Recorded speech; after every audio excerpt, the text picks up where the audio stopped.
नमस्कार, अस्सलाम वालेकुम, सत श्री अकाल।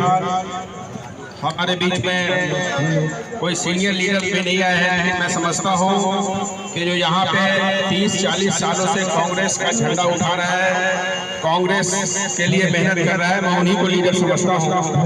और हमारे बीच में ब्लॉक कांग्रेस कमेटी के अध्यक्ष बंसल साहब, मैं उनसे रिक्वेस्ट करूंगा कि वो स्टेज पे आ जाए। रामलाल बंसल जी,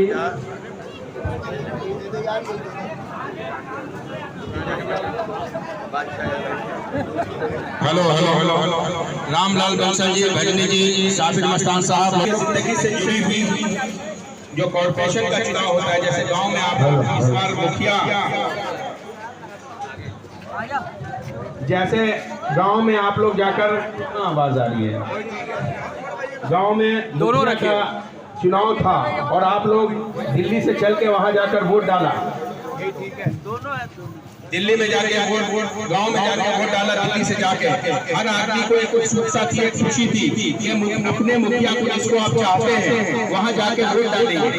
और उत्तर प्रदेश के लोग हो या बिहार के लोग हो, जब वो किसी भी शहर में जाते हैं, चाहे वो मुंबई हो, चाहे वो दिल्ली हो, चाहे वो मुंबई हो, चाहे वो दिल्ली हो, चाहे वो बेंगलोर हो, चाहे वो कलकत्ता हो, चाहे वो हैदराबाद हो, बिहार और उत्तर प्रदेश के लोग जहाँ भी जाते हैं, उन्हें सिर्फ खड़ा होने की जगह चाहिए होती है, बैठने की जगह, सोने की जगह वो अपनी मेहनत और अपने मुशक्कत से खुद ही बना लेते हैं। और ये आप लोगों ने साथ किया है दिल्ली के अंदर, इस नदी गली के अंदर, इस मुसाफिर के अंदर, चमेलिया रोड के ऊपर।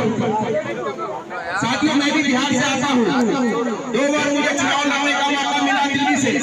एक छोटे से गांव जाने से आके, देवरा बटौली से आके यहाँ पे 2007 में मैं चुनाव डिप्टीगंज, दिल्ली का दिल, सदर बाजार जैसे एरिया से 2007 में चुनाव लड़ने का मौका मिला और सिर्फ 300 वोटों से मैं उस वक्त में हारा था। और उस वक्त में तमाम नेताओं के साथ जुड़ते हुए, कांग्रेस के साथ जुड़ते हुए, NSUI के साथ जुड़ते हुए, यूथ कांग्रेस के साथ जुड़ते हुए, और आज आप लोग की दुआओं से, आप लोग के आशीर्वाद से आज पूरे देश के अंदर मुझे मौका मिलता है कांग्रेस पार्टी का राहुल गांधी जी के साथ कन्याकुमारी से कश्मीर तक जाने का। आप लोगों से गुजारिश करना चाहता हूँ, आप लोगों ने बहुत तपस्या की है, बहुत परेशानी झेला है। एक रूम के छोटे छोटे घरों के अंदर, 2 रूम के छोटे छोटे घरों के अंदर जहाँ 4 मशीनें लगती है, जहाँ तोड़िया, जहाँ पत्थर लगता है, वहाँ 20-20 साल आप अपने घरों को छोड़ के, बिहार और उत्तर प्रदेश को छोड़ के आप उस घर के अंदर परेशानियों की जिंदगी जी है। आज जाके आप लोग वहाँ मजबूत हुए हो, चाहे वो नदी करीम हो, चाहे वो चमेलियन हो, चाहे वो सराय हकीम हो। आप लोगों से गुजारिश करना चाहता हूँ कि 8 सालों से देश का माहौल वो बना हुआ है, जिन्होंने अच्छे दिन के वादे करके आए थे। दिल्ली के अंदर एक स्वस्थ सरकार चल रही थी, एक अच्छी सरकार चल रही थी पूरे देश के अंदर। पूरे देश के अंदर जब दिल्ली का नाम आता था तो दिल्ली नंबर 1 पे होती थी, या हरियाणा नंबर 1 पे होता था। उस टाइम में हरियाणा के अंदर हुड्डा जी की सरकार होती थी, कांग्रेस की सरकार होती थी, और दिल्ली के अंदर शीला दीक्षित जी की सरकार होती थी। जहाँ देश के अंदर बात होती थी, वहाँ एक ही बात होता था कि जितना विकास, जितना डेवलपमेंट, जितना काम शीला जी ने कांग्रेस के दौर में किया है, आज तक किसी ने नहीं किया, किसी ने नहीं किया। लगातार 8 सालों से लगातार एक बहरूपिया, एक ढोंगी, एक फरेबी हमारे बीच में आया। हिंदू मुसलमान के नाम पे, झूठन दंभिया के नाम पे, कभी शिया जी पे आरोप लगाता था, कभी पन्ना मुखर्जी पे आरोप लगाता था, हमारे तमाम मंत्रियों के ऊपर आरोप लगाता था।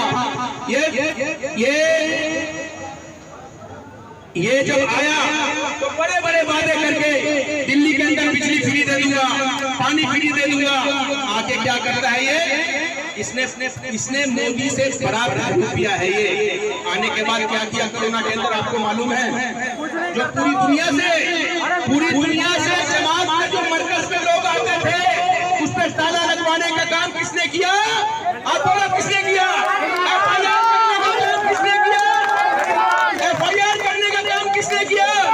सरकारी पैसों से वकील खड़ा करने का काम मरकज के खिलाफ किसने किया? तो ये कैसा आदमी है, कैसा सेकुलर पार्टी है? ये भारतीय जनता पार्टी की बी टीम है। हम लोग 30 साल से राजनीति में है, कांग्रेस में है। जब झूठा आंदोलन इसका रामलीला ग्राउंड में चल रहा था, झूठा आंदोलन इसका जब रामलीला ग्राउंड में चल रहा था, तो बहुत करीब आपके, बहुत करीब झंडे वाला मंदिर है, वहां पे एक बहुत बड़ा इनका गोदाम है आरएसएस का। दाल, चावल, चीनी, चना, आटा, घी उन लोगों के खाना बनने के लिए वहां से जाता था। मैं झूठ नहीं बोलता हूँ, राजनीति नहीं करता हूँ। मैं आपको यकीन के साथ कहता हूँ कि बहुत सारे एक दूसरे के दोस्त होते हैं, जानने वाले होते हैं, वो लोग आके बताते थे कि नौशाद भाई वो सारा आंदोलन तो हम लोग करवा रहे हैं। भारतीय जनता पार्टी की बी टीम है। आज जो भारतीय जनता पार्टी का कैंडिडेट है आपका, मैंने एक बात पहले भी कहा कि बड़ी मेहनत और मुशक्कत से इस नबी करीम को आप लोगों ने सींचा है। एक एक रूम में रह के, दो रूम में रह के, परेशानियों के आलम में आप लोग 40 साल के अंदर इस नबी करीम को सींचा है। जमुना पार में क्या हुआ आपने देखा? मैं बोलना नहीं चाहता, भारतीय जनता पार्टी का जो कैंडिडेट है, भारतीय जनता पार्टी का, उसने क्या किया मैं बोल नहीं सकता हूँ। आपको समझने की जरूरत है। आज हम लोगों ने थोड़ा सा भी वोट, अगर 10 वोट, 20 वोट, 25 वोट भी हमने इधर से उधर कर दिया तो समझिए बहुत बुरा वक्त आ जाएगा। सदियों लग जाता है घर बनाने में, 2 मिनट नहीं लगते उसको गुजरने में। मैं आप लोगों से यही कहना चाहता हूँ साथियों, जब कोरोना काल चल रहा था, आज मंत्री जी यहाँ पे वोट के लिए गली गली घूम रहे हैं, लेकिन जब कोरोना काल चल रहा था तो मंत्री जी दिखते नहीं थे। एक बार सिर्फ मंत्री जी सदर थाने पे गए, वहां पे अशोक कुमार एसएचओ हुआ करते थे, एक बार धमकाया, उसके बाद मंत्री जी कहीं पे दिखे नहीं। क्या ऐसा मंत्री चाहिए आपको? हमारे बिहार या उत्तर प्रदेश का जो मुखिया होता है वो सब इंस्पेक्टर से नहीं डरता है, और ये मंत्री होके, दिल्ली सरकार का मंत्री होके, जिसके अधीन पुलिस आती है, जिसके अधीन अफसर आते हैं, एक बार एसएचओ डाटा तो भागता हुआ नजर आया। क्या ऐसा मंत्री चाहिए? क्या ऐसा नेता चाहिए आपको? ये बताइए। कोरोना काल के अंदर 6,000 राशन किट हम लोगों ने बांटने का काम किया, कांग्रेस के लोगों ने बांटने का काम किया। चाहे वो नबी करीम हो, चाहे वो सराय खलील हो, चाहे वो चमेलियान रोड हो, चाहे वो कसाबपुरा हो, चमेलियान रोड से लेके पूरे दिल्ली के अंदर हर घर खाना देने का काम कांग्रेस पार्टी ने किया। ये आम आदमी के लोग निकलते नहीं थे, ये सिर्फ प्रचार प्रसार में केजरीवाल टीवी पे लगे रहते थे। एक तरफ मोदी का 12 बजे वहां पे प्रचार प्रसार हो रहा है, टीवी पे ब्रेकिंग न्यूज आ रहा है, 2 बजे केजरीवाल का प्रचार आता था। 6 महीने इन लोगों ने टीवी के अलावा घर के बाहर, जो दिल्ली का मुख्यमंत्री था, घर से बाहर कदम नहीं डाला।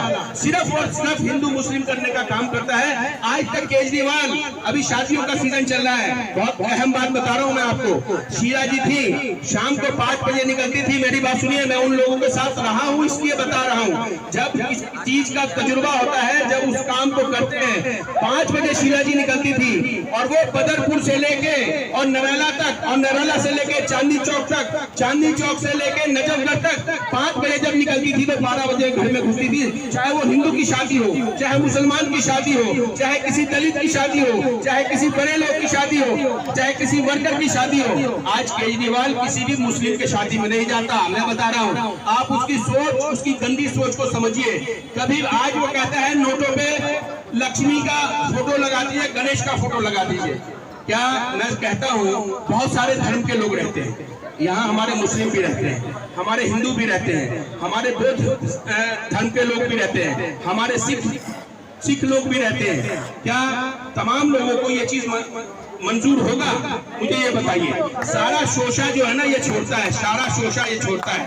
मैं इतना ही कहना चाहता हूँ आप लोग को कि जिस चाह को तुमने फजूल समझकर बुझा दिया, ये कांग्रेस को जो बुझाया है ना आपने, तोता भाई आपके घर पे हर दिन, आपके घर पे हर दिन आपके दरवाजे पे खड़ा रहता है ये तोता, हर दिन। कोई ऐसा तोता दोबारा नहीं मिलेगा। अगर आपने इस तोते को उड़ा दिया तो दोबारा ये तोता नहीं आएगा, समझ गए? मैं कह रहा हूँ हर दिन आपके घर पे खड़ा रहता है, यहाँ से इतला जाता है, नौशाद भाई नबी करीम में ये हो रहा है। आप बताओ, 5 साल में वो कभी भी घूमने गया हो, कहीं लंदन गया हो, जापान गया हो, मुंबई गया हो, चाइना गया हो, कहीं घूमते हुए देखा आपने? सिर्फ ये तोता आपके बीच में रहा है। इस तोते को अपने पिंजरे में करके रखो ताकि आपका काम करता रहे आपकी। तो यही मैं कहता हूँ कि जिस चिराग को तुमने फजूल समझकर बुझा दिया, जिस चिराग को तुमने फजूल समझकर बुझा दिया, वही चिराग जलेगी, वही चिराग जलेगी तो रोशनी होगी, रोशनी होगी। आज राहुल गांधी जी कन्याकुमारी से कश्मीर तक जाने का काम राहुल गांधी कर रहे हैं। किस लिए कर रहे हैं? वो चाहते तो 2004 में देश के प्रधानमंत्री बन सकते थे, वो चाहते थे 2009 में देश के प्रधानमंत्री बन सकते थे, वो चाहते थे 2012 में देश के प्रधानमंत्री बन रहे थे, लेकिन उन्हें प्रधानमंत्री देश में जो 2% की आबादी है, एक सिक्की डॉक्टर मनमोहन सिंह जी को देश का प्रधानमंत्री बनाने का काम किया। ये है सेकुलरिज्म। आज जो देश को तोड़ने का काम कर रहा है।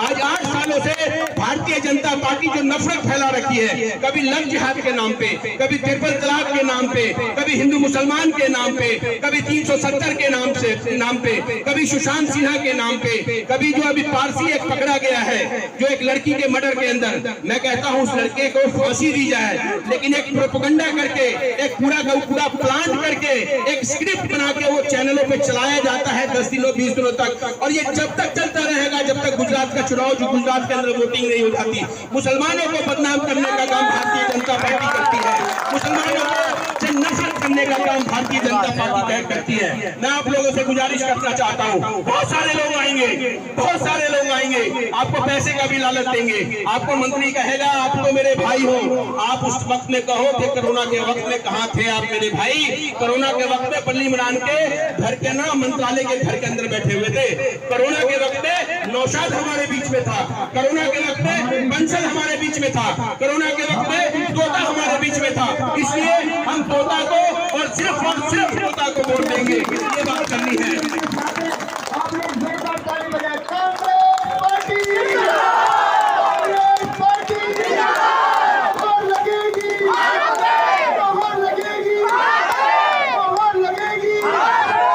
हो जाती है, 1 लाख लोगों में तब्दील हो जाती है, लाखों लोगों का उनमें, करोड़ों लोगों का उनको समर्थन मिल रहा है। वो देख के भारतीय जो मीडिया है ना, नेशनल चैनल, एक भी राहुल गांधी जी को नहीं दिखाती है।